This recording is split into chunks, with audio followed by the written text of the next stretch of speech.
On today's video, I want to talk about something called the New Mediterranean Diet Cookbook. It's all about the optimal keto-friendly diet that burns fat, promotes longevity, and prevents chronic disease. I'm Steve Goldring from SimpleHormones.com. I help patients and healthcare practitioners with easy-to-understand patient education resources. Most of those are about hormones.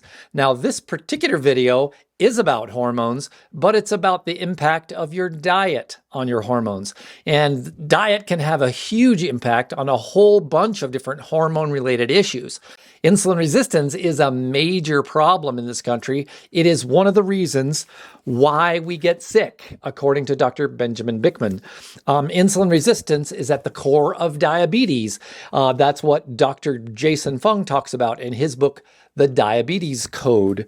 Insulin resistance is also extremely important to Dr. Dale Bredesen in his book, The End of Alzheimer's and the End of Alzheimer's Program, where he talks about reducing insulin resistance, or the opposite would be increasing insulin sensitivity as a way to help prevent Alzheimer's disease, and in some cases, maybe even reverse Alzheimer's disease. I also have recently mentioned Grain Brain by Dr. David Perlmutter. That's a book that talks about the impact of grains and carbohydrates on the brain.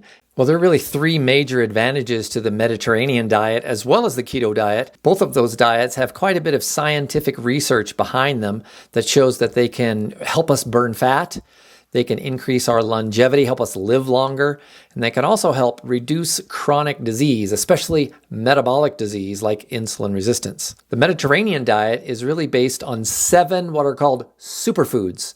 The first being salmon and other types of fatty fish.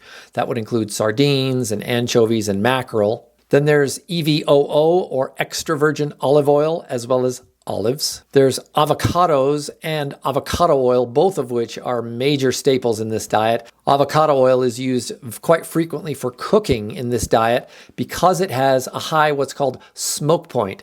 So it's one of the best oils to use for high temperature. Macadamia nuts, which are one of my favorites, as well as macadamia oil. One of the superfoods in the Mediterranean diet that's a little surprising is dark chocolate and cacao.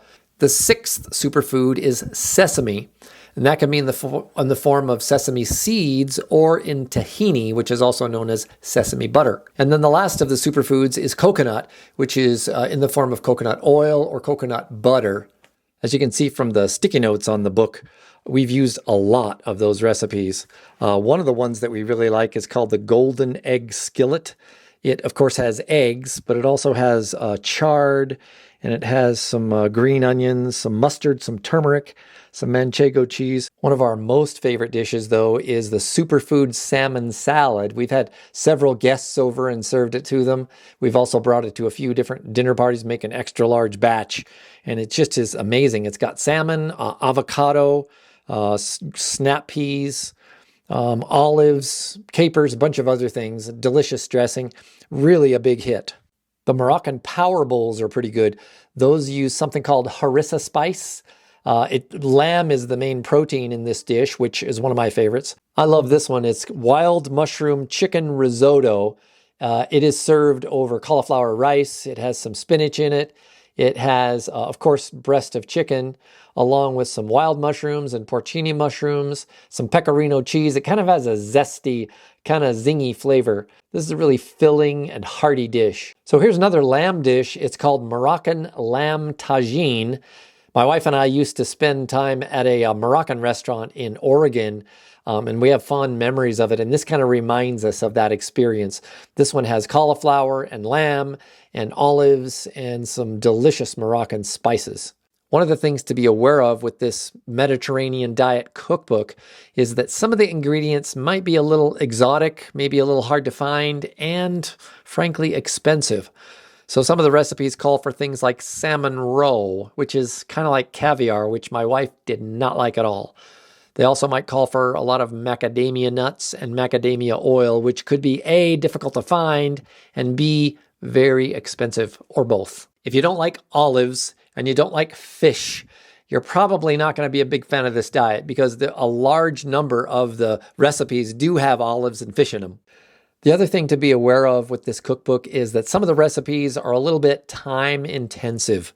They're not something you can necessarily whip out in 15 minutes. I'd highly recommend the New Mediterranean Diet Cookbook by Dr. Nick Norwitz and his collaborators. It's a really great mixture of Mediterranean food and low-carb food. We've enjoyed the recipes. We go to it time and time again, especially when we get off track and we get a little tired of what we're eating. We go back to these recipes, and they always are so good. If you like this video, click the like and subscribe buttons, and click the little bell to be notified anytime I post a new one. Thanks so much for watching, and I'll look forward to talking to you again soon.